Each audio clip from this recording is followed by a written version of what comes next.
नमस्कार, day news में आप सभी तमाम दर्शकों का बहुत बहुत स्वागत है। मैं हूं आपके साथ अनामिका। चलिए आगे बढ़ने से पहले एक नज़र डालते हैं उन खबरों पर जो बनी है आज की सुर्खियां।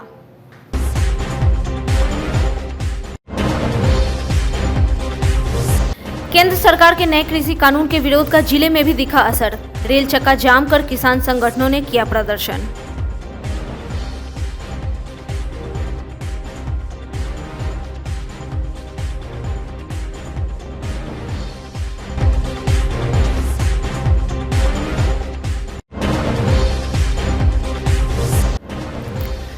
डीआरआई की टीम ने मैठी टोल प्लाजा के पास से एक ट्रक से करीब 1.5 करोड़ का गांजा किया जब्त। 2 लोग को गिरफ्तार कर पूछताछ में जुटी डीआरआई की टीम।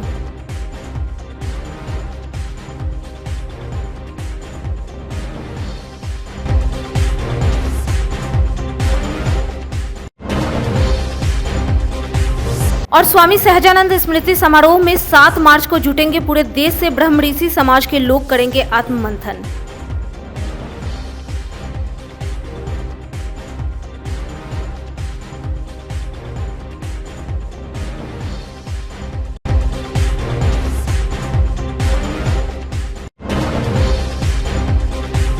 ये थी सुर्खियां और अब खबरें विस्तार से।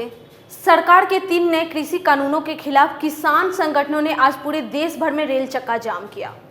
इसी के तहत मुजफ्फरपुर में आंदोलनकारियों ने जंक्शन पर प्रदर्शन करते हुए गोरखपुर से हटिया जाने वाली मौड़ एक्सप्रेस को रोका और ट्रेन के इंजन के पास रेलवे ट्रैक पर खड़ा होकर जमकर सरकार के खिलाफ नारेबाजी की। करीब 1 घंटे तक ट्रेन को रोककर वाम दलों और किसान संगठनों ने प्रदर्शन किया। वहीं जीआरपी और आरपीएफ ने मौके पर पहुंचकर काफ़ी समझाने बुझाने का प्रयास किया, लेकिन काफ़ी देर के बाद किसान संगठन माने और ट्रैक को खाली कराया गया। सैकड़ों की संख्या में किसान संगठनों ने प्रदर्शन करते हुए सरकार के खिलाफ नारेबाजी की और कहा कि यह सरकार निकम्मी है। आज देश का किसान सड़कों पर है और सरकार सुनने का नाम नहीं ले रही है।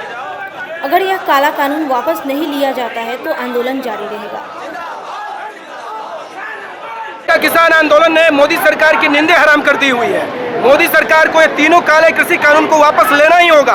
आज पूरे देश ने जिस तरीके से रेल रोको इस आंदोलन को सफल बनाया है, इससे मोदी जी को एक बार जान जाना चाहिए कि पूरा देश आज इस किसान आंदोलन के साथ खड़ा है। आप आंदोलन को भटका नहीं सकते, आप आंदोलन पर आरोप लगा के आंदोलन को कमजोर नहीं कर सकते। आपका सुपड़ा साफ हो गया पंजाब में। पंजाब के एक लोगों ने कहा कि हम इस तरीके की सरकार को बिल्कुल भी बर्दाश्त नहीं करेंगे।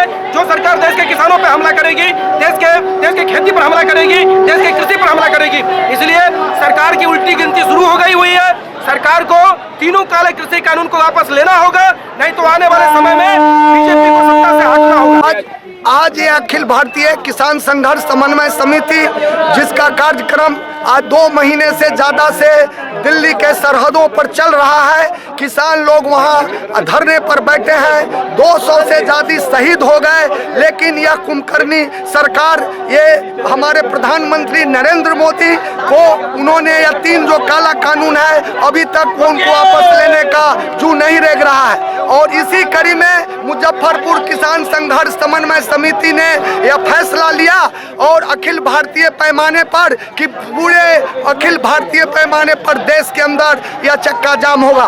बिहार में भी 2 बजे से लेकर 4 बजे तक का घोषणा हुआ है और हम इस सरकार के विरोध में, मोदी के विरोध में हम लोग आज यह रेल का चक्का जाम करने के लिए ये तीनों कानून काला कानून वापस दिलवाने के लिए हम लोग सैकड़ों हजारों किसान मजदूर यहाँ इकट्ठे हुए हैं और हम लोग रेल का चक्का जाम करने के लिए रेल लाइन पर खड़े हैं। और अभी आपने देखा पिछले दिनों खुद्दीराम बोस स्मारक पर किस तरह से विश्व हिंदू परिषद, भाजपा वगैरह वगैरह के लोग नारा लगाते हुए आए और लोगों पर हमला किया, मारा पीटा, माइक छीन कर चुरा के उठा कर ले गया, बैनर पोस्टर फाड़ा, लोकतंत्र की धज्जियां उड़ाया और मोदी जी लोकतंत्र की दुहाई देते हैं। उस सवाल पर भी हम लोग कल प्रोटेस्ट निकाले थे। जिले में डीआरआई को बड़ी सफलता हाथ लगी है। डीआरआई की टीम को यह सफलता गुप्त सूचना के आधार पर मिली।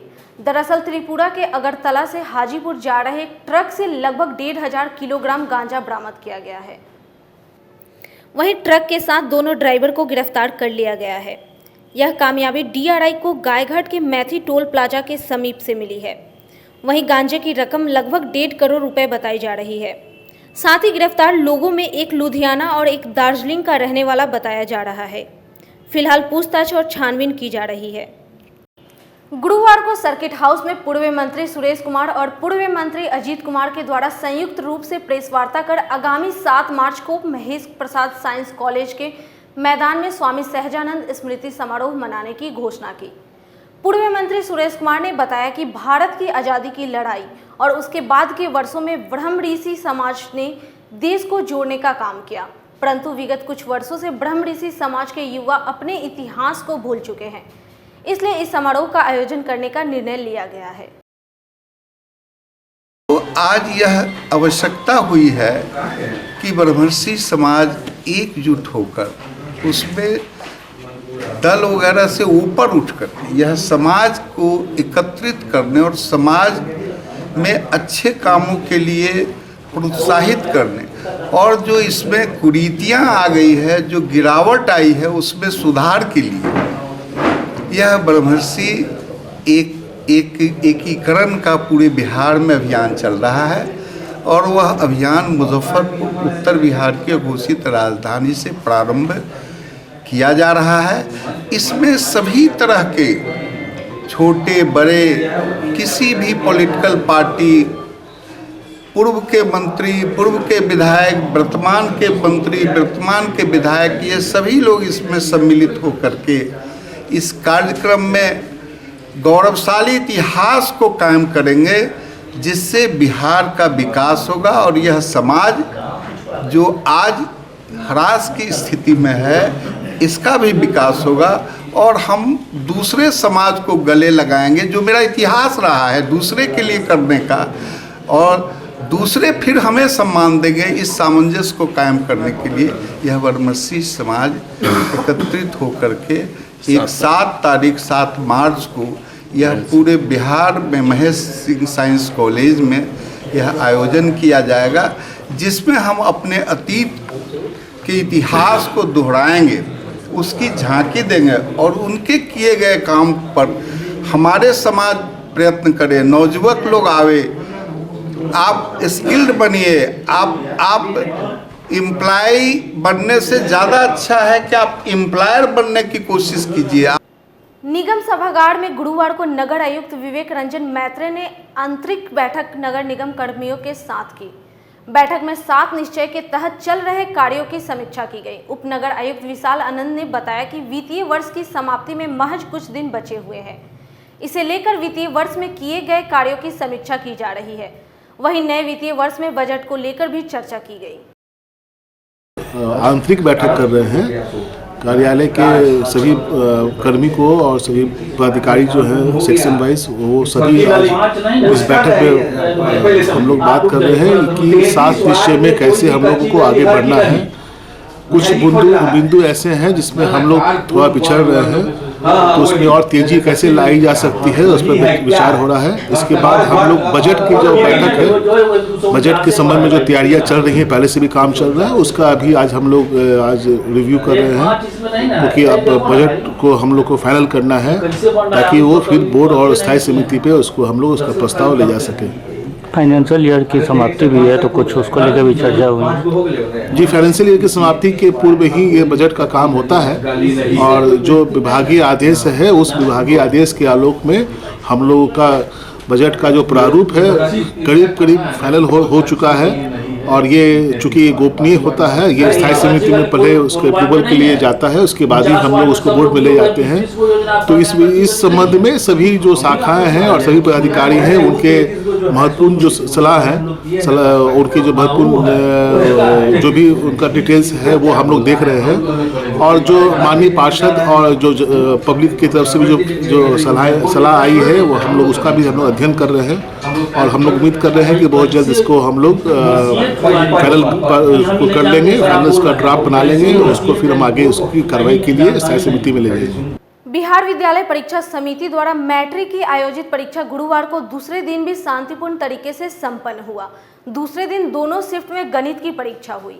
कोरोना काल में मैट्रिक की परीक्षा आयोजित करने को लेकर बिहार विद्यालय परीक्षा समिति द्वारा कोरोना गाइडलाइन जारी की गई थी, पर इस गाइडलाइन का पालन परीक्षा केंद्रों के बाहर देखने को नहीं मिल रहा है। परीक्षा सुचारू रूप से चल रही है, शांतिपूर्वक और निष्पक्ष तरीके से सभी केंद्रों पर परीक्षा संचालित है। बच्चे लोगों को कोई परेशानी नहीं है और बच्चे लोगों में जो सामान्य एक आदत होती थी पहले चीट पुर्जा लाने का, उसमें भी काफ़ी बहुत ही ज़्यादा कमी आ गई है।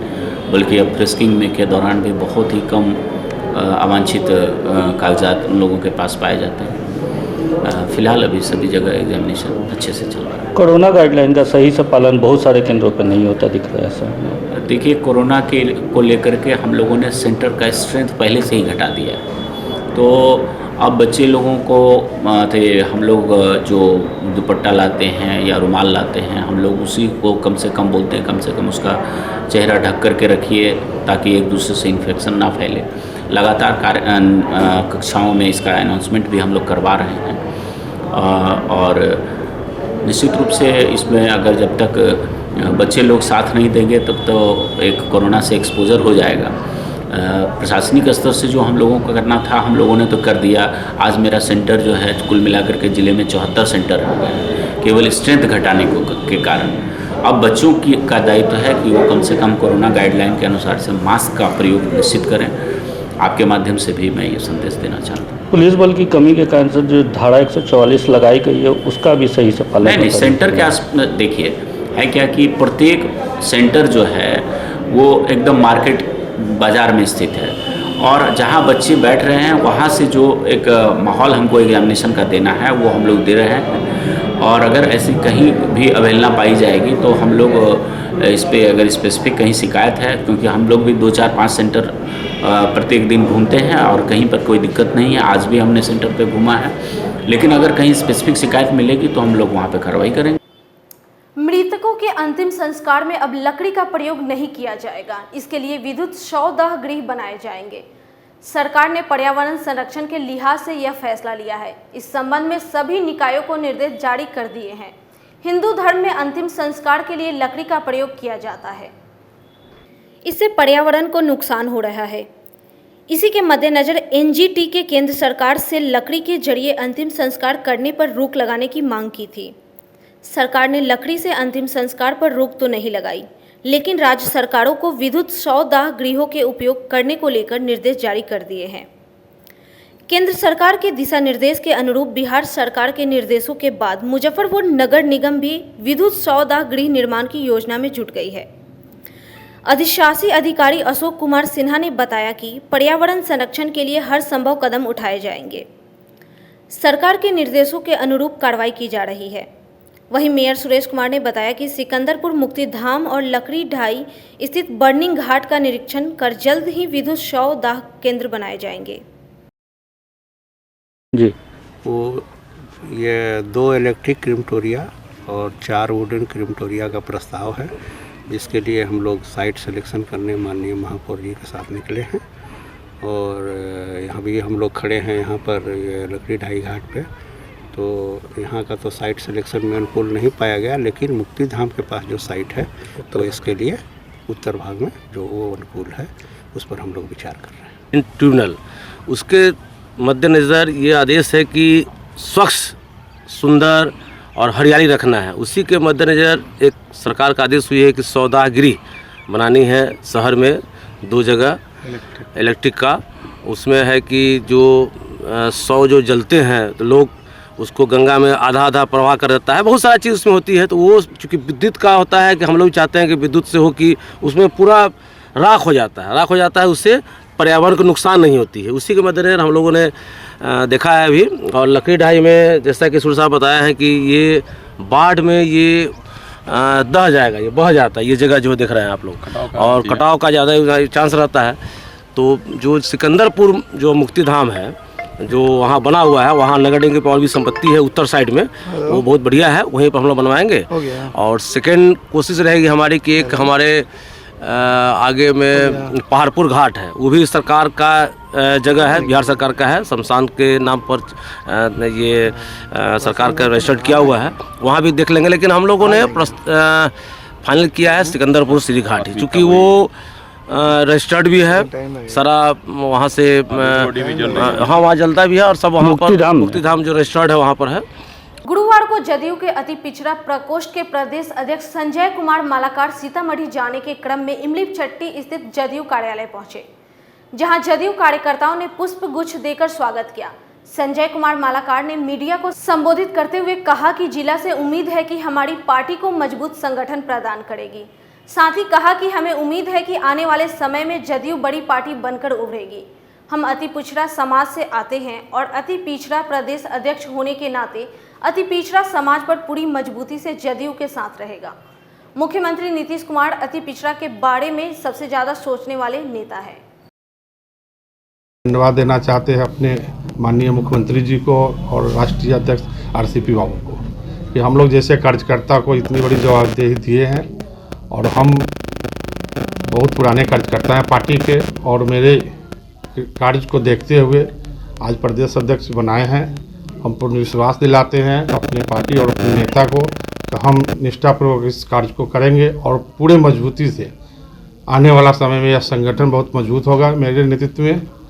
और आज मुजफ्फरपुर हम पहुंचे हैं। इस कार्यक्रम मेरा आज का सीतामढ़ी में लगा हुआ, लेकिन मुजफ्फरपुर से मेरा लगाव रहा। मैं पहले भी मुजफ्फरपुर के प्रभारी रह चुका हूं, इसलिए आज सीतामढ़ी जाने क्रम में आज मुजफ्फरपुर कार्यालय आने का हमको मौका मिला है। हम धन्यवाद देना चाहते हैं यहाँ के सभी साथी को कि आज यहाँ जो हमारा स्वागत किए हैं, हम इनका हमेशा ऋणी रहेंगे और इनसे उम्मीद भी है मुजफ्फरपुर जिला से कि हमें बहुत मजबूत संगठन प्रदान करेंगे और हमें कार्य करने में सहयोग करेंगे। हम धन्यवाद देना चाहते हैं हमारे अभी बीच में बैठे हमारे जिलाध्यक्ष जी और जिला प्रवक्ता, ये दोनों के नेतृत्व में यहाँ बहुत संगठन मजबूत होगा, यह आशा उम्मीद है। और आने वाला समय में जनता दल यू एक बहुत बड़ी पार्टी बनके देश दुनिया में अपना नाम रोशन करेगा और अति पिछड़ा समाज से आते अति पिछड़ा के प्रदेश अध्यक्ष होने के नाते यह अति पिछड़ा समाज पूरे मजबूती के साथ जनता दल यू के साथ रहेगा।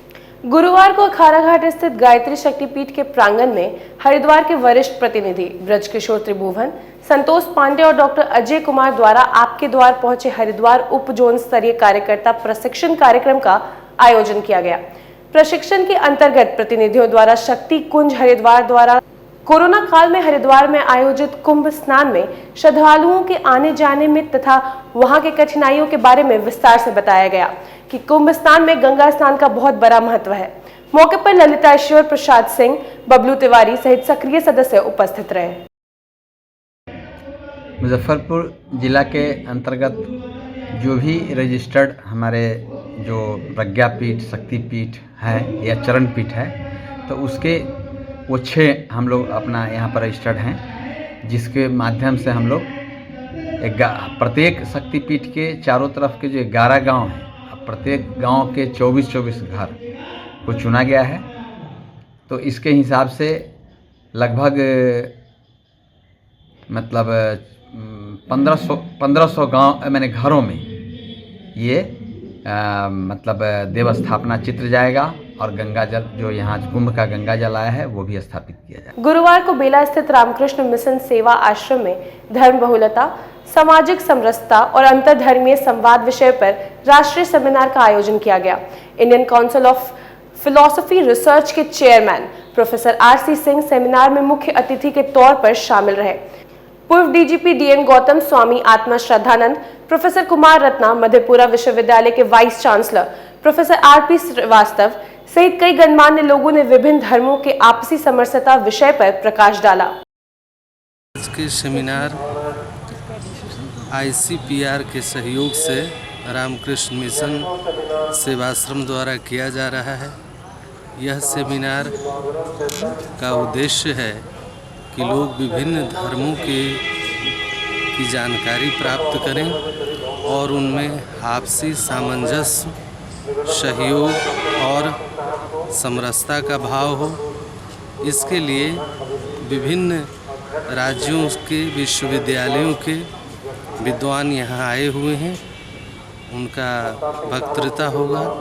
साथ ही साथ इस विषय पर विभिन्न विश्वविद्यालयों के शिक्षक शोध छात्र और इस विषय में रुचि रखने वाले लोग अपना आलेख पढ़ेंगे और इसके माध्यम से लोगों के लिए यह एक मंच दिया गया है ताकि विभिन्न धर्मों के बीच में आपस में संवाद हो, लोग धर्म के विषय में, विभिन्न धर्मों के विषय में अधिक से अधिक जानकारी प्राप्त करें, क्योंकि इस तरह के संवाद का आज के समय में न सिर्फ देश में बल्कि ही पूरी दुनिया में आज इसकी आवश्यकता है और इस दिशा में रामकृष्ण मिशन का यह एक विनम्र प्रयास है। गुरुवार को लकड़ी ढाई मैदान में चल रहे स्वर्गीय Damodar Prasad Singh tennis ball cricket tournament के फाइनल मैच में थंडर 11 की टीम ने दीपक 11 को हराकर विजेता बनी।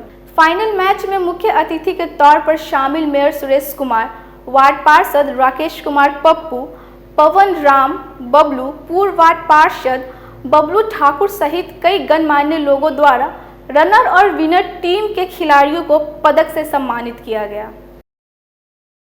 ये टूर्नामेंट हमारा कराने का उद्देश्य सिर्फ बच्चों का जो अभी का भाग दौड़ का जो समय चल रहा है उसमें मनोरंजन के रूप में, क्योंकि खेल एक ऐसा चीज़ है जिस पर बच्चे एकत्रित रहते हैं, कहीं जगह मन भटकाते नहीं हैं। ये मेरा उद्देश्य है। इस उद्देश्य से हम पहले 2010 में बिजनेस क्लब चलाए जिसमें हम कबूतर उड़ान प्रतियोगिता कराते थे और आज क्रिकेट का कराए हैं। इसमें अभी है दीपक 11 और थंडर 11 का साथ हुआ है, जिसमें अभी थंडर 11 जो है वो प्रथम रहा और दीपक 11 दूसरे स्थान पर है। अभी परिचय दें। अजय कुमार उर्फ अजय सिंह मेरा नाम हुआ, हम इसके संचालक हैं इस क्लब। गुरुवार को महानगर राजद अल्पसंख्यक प्रकोष्ठ के प्रतिनिधि मंडल द्वारा जिला अल्पसंख्यक कल्याण पदाधिकारी रविशंकर से मुलाकात कर सरकार द्वारा चलाए जा रहे योजनाओं पर चर्चा की गई।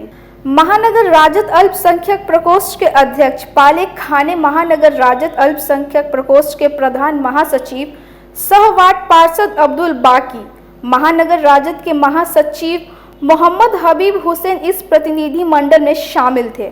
महानगर राजद अल्पसंख्यक प्रकोष्ठ के अध्यक्ष पाले खाने ने बताया कि महानगर राजद अल्पसंख्यक प्रकोष्ठ का अध्यक्ष होने के नाते जिला अल्पसंख्यक कल्याण पदाधिकारी से मिल योजनाओं के बारे में जानकारी लेकर ज्यादा से ज्यादा लोगों तक लाभ पहुंचाने के लिए महानगर राजद अल्पसंख्यक प्रकोष्ठ हर संभव प्रयास करने को अग्रसर है। आज महानगर राजद अल्पसंख्यक प्रकोष्ठ के द्वारा जिला अल्पसंख्यक कल्याण पदाधिकारी महोदय से आज हम लोगों ने मुलाकात किया है और मुलाकात करने का मकसद जो है ये था कि सरकार के द्वारा अल्पसंख्यक समुदाय के लिए जो भी योजनाएं चलाई जा रही हैं उस पर विस्तृत रूप से चर्चा की गई है और अल्पसंख्यक प्रकोष्ठ का अध्यक्ष होने के नाते हम आज अपनी टीम के साथ में हम लोगों ने उनसे मुलाकात किया है। मुलाकात करने का मकसद है कि अल्पसंख्यक समुदाय के लिए जो सरकार की योजनाएं चलाई जा रही हैं ज़रूरतमंद लोगों तक इस योजना का लाभ पहुंच सके और ज़्यादा से ज़्यादा लोग लाभान्वित हो सके सरकार की योजनाओं से। महानगर राजद अल्पसंख्यक प्रकोष्ठ अग्रसर है एकदम इसको लेकर के और जहां तक हो सकेगा हम लोग लोगों को मदद कर करके और अल्पसंख्यक समुदाय के लोगों को इसका लाभ पहुंचाने का काम करेंगे। पेट्रोलियम पदार्थों की कीमत में लगातार बढ़ोतरी ने किसानों से लेकर मध्यवर्गीय परिवारों का बजट बिगाड़ दिया है। पिछले 6 महीनों से लगातार डीजल और पेट्रोल गैस की कीमत में उछाल से सभी परेशान हैं। वर्तमान समय में डीजल 85.63 रुपये तो पेट्रोल 92.42 रुपये प्रति लीटर की दर से पंपों पर बिक रहा है। वहीं पेट्रोलियम पदार्थों की कीमत में हर दिन उछाल आने से आमजन परेशान है। सबसे ज़्यादा दिक्कत निजी संस्थानों में 8 से 10 हज़ार रुपये प्रति माह के वेतन पर फील्ड की नौकरी करने वाले उठा रहे हैं। प्रतिदिन नौकरी के सिलसिले में गांव से शहर तक बाइक से आने जाने वाले लोगों का प्रतिदिन पेट्रोल खर्च 100 से 150 रुपये तक पहुंच गया है। वहीं डीजल के बढ़ते दामों ने किसानों का और गैस की बढ़ती कीमतों ने महिलाओं के किचन तक को प्रभावित कर दिया है, जिसके चलते महिलाओं की रसोई का बजट भी गड़बड़ाने लगा है। यही वजह है कि तेल की कीमत बढ़ने से युवा, किसान, नौकरी पेशा और विद्यार्थी सभी परेशान हैं। वहीं लोगों का कहना है कि सरकार को डीजल, पेट्रोल और गैस की उपयोगिता को देखते हुए इन हालात में टैक्सों में छूट करनी चाहिए, जिससे उसकी कीमतों में कुछ राहत मिल सके। ये तो बहुत बड़ा है क्योंकि इनकम हो नहीं रही है और महंगाई बढ़ते जा रहा है। महंगाई इस कदर 92 रुपये तक पेट्रोल चला गया, लेकिन सरकार के इस पर कोई चिंता नहीं है। सरकार जब विपक्ष में रहती है तो बहुत बड़ी बात बोलती है पेट्रोल डीजल के दाम को लेकर, लेकिन आज चुप बैठे। तो यही हमें सरकार से कहना है कि इस पर कुछ निर्णय लीजिए कि हाँ, इतना जो पेट्रोल डीजल का रेट बढ़ा हुआ है जो कि बाकी देशों में कम है और भारत में इतनी बड़ी आबादी है और यहाँ पे इतना महंगा है, इसको कम किया जाए।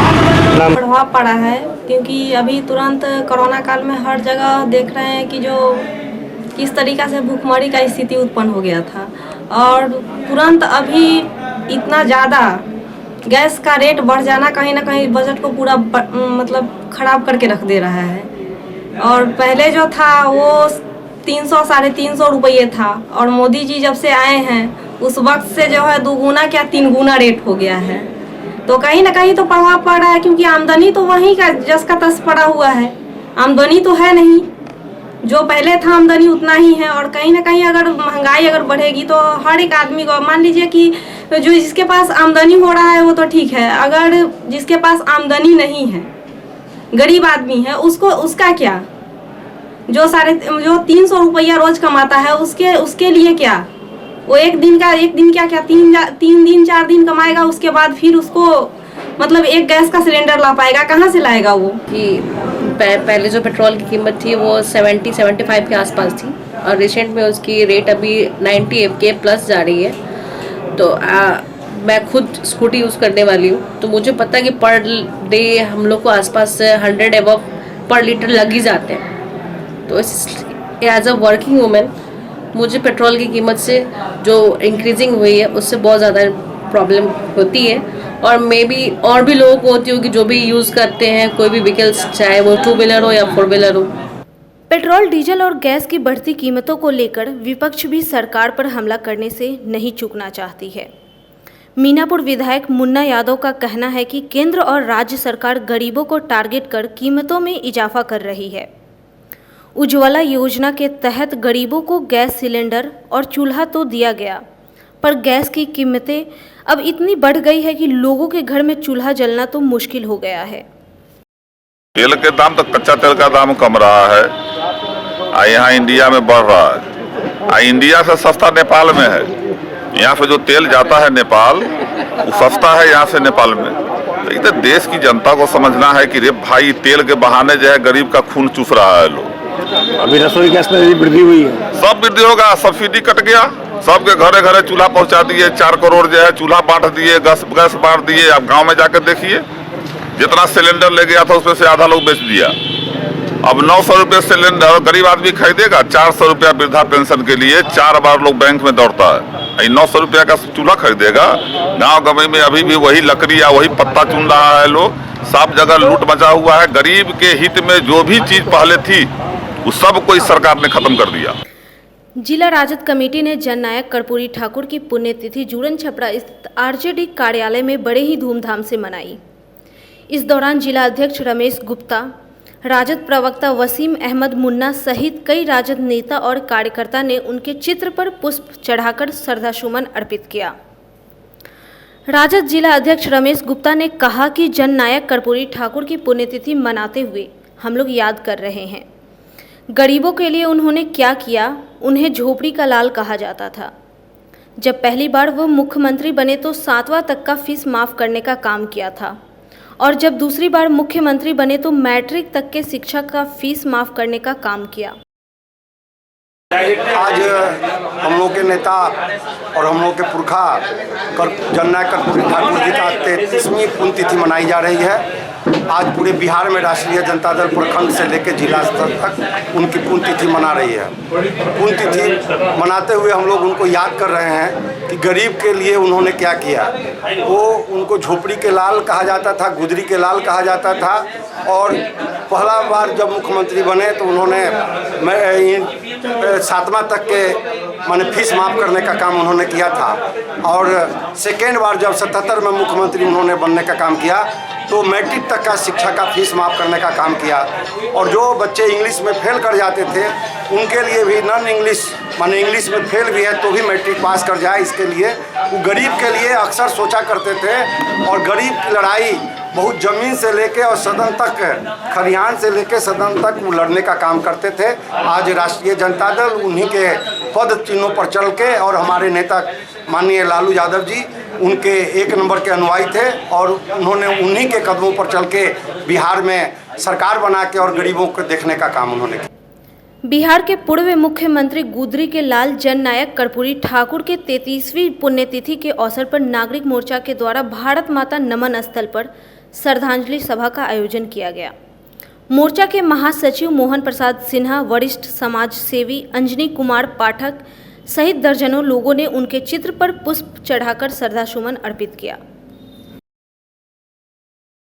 बिहार के पूर्व मुख्यमंत्री स्वर्गीय कर्पूरी ठाकुर जी की आज 33वीं पुण्यतिथि है। आज ही के दिन 1988 में महान विभूति का निधन हुआ। स्वर्गीय कर्पूरी ठाकुर जी बिहार में दो बार मुख्यमंत्री रहे और उस समय हमारे छात्र मैट्रिक में अंग्रेजी में बहुत फेल हुआ करते थे। जिस मैट्रिक की परीक्षा आज से शुरू हुई, उस परीक्षा में काफ़ी विद्यार्थी अंग्रेजी में फेल हुआ करते थे। तो कर्पूरी जी ने मंत्री परिषद की बैठक बुलाई और विचार किया कि विदाउट अंग्रेजी मैट्रिक पास कर दिया जाए। और कर्पूरी जी की ही देन है कि आज मैट्रिक में अगर अंग्रेजी में आप फेल हैं तो पास कर दिए जाएंगे। उस समय जो लोग विदाउट अंग्रेजी कर्पूरी डिवीज़न करके लोग बोलता था, और आज विदाउट अंग्रेजी पास भी विद्यार्थी सरकारी विभाग से लेकर के निजी क्षेत्र में कार्यरत है और वे लोग काम कर रहे हैं। नगर निगम कार्यालय परिसर में बुधवार को बिहार राज्य स्थानीय निकाय कर्मचारी महासंघ और मुजफ्फरपुर नगर निगम कामगार यूनियन के सदस्यों ने संयुक्त रूप से कर्मचारियों के विभिन्न समस्याओं को अधिकारियों द्वारा नज़रअंदाज करने के संबंध में एक दिवसीय धरना दिया। वहीं कर्मचारियों की मुख्य मांग श्रम विभाग द्वारा पारित आदेश के अनुसार संविदा कर्मी को मानदेय का भुगतान, 7वें वेतनमान का भुगतान एवं कार्यालय कर्मी को सेवा पुस्तिका निर्गत किए जाने सहित 11 सूत्री मांगों को लेकर सभी कर्मचारियों ने धरना दिया। नगर निगम कामगार यूनियन के जिला अध्यक्ष अशोक राय ने कहा कि अगर हमारी मांगे नगर निगम के अधिकारी नहीं मानते हैं तो आगामी 25 फरवरी से सभी कर्मचारी अनिश्चितकालीन हड़ताल पर चले जाएंगे। नगर निगम प्रशासन को एक मांग पत्र सौंपा था, जिसमें तीसरा चरण आज हो गया। कुछ मांग को उन्होंने बाहर से दिया भी, झाड़ू कर्मी को दिए, ईपीएफ का चेक कटा, इनका बढ़ोतरी पैसा है। आज तीसरा ही चरण आंदोलन है। 10, 11, 12 मैंने काला बिल्ला लगाया, उसके पहले मीटिंग किया। आज तीसरा चरण में मेरा धरना प्रदर्शन है, लेकिन अभी तक ये वार्ता नहीं किए हैं। इसलिए सारे कर्मचारी हम तय किए हैं कि आवाज़ से लेकर 25 के बीच में मेरी वार्ता नहीं होती है तो हम मुजफ्फरपुर में सफाई का काम जाम करेंगे। सफाई कार्य का चक्का जाम रहेगा और निगम प्रशासन से आर पार की लड़ाई लड़ने के लिए कर्मचारी तत्पर है, जिसकी संख्या अभी आप देख रहे हैं। और निगम प्रशासन न 7वां वेतनमान दिया, न बकाए एरियर का भुगतान हो रहा है। सब में लेकिन लगाकर किसी तरह से अजुराया जा रहा है। ईपीएफ का चेक कटा, पैसा ट्रांसफ़र हो गया तो सुने हैं कि CFMSE फेल है, जिसके वजह से उनके खाते में नहीं गया। तो हम लोगों का यह धरना प्रदर्शन था। अब 25 तारीख से हम काम का चक्का जाम करेंगे। आज की खबरों में फिलहाल इतना ही। कल फिर मिलेंगे कुछ नए खबरों के साथ। तब तक के लिए हमारे डी न्यूज़ टीम को दीजिए इजाज़त। नमस्कार।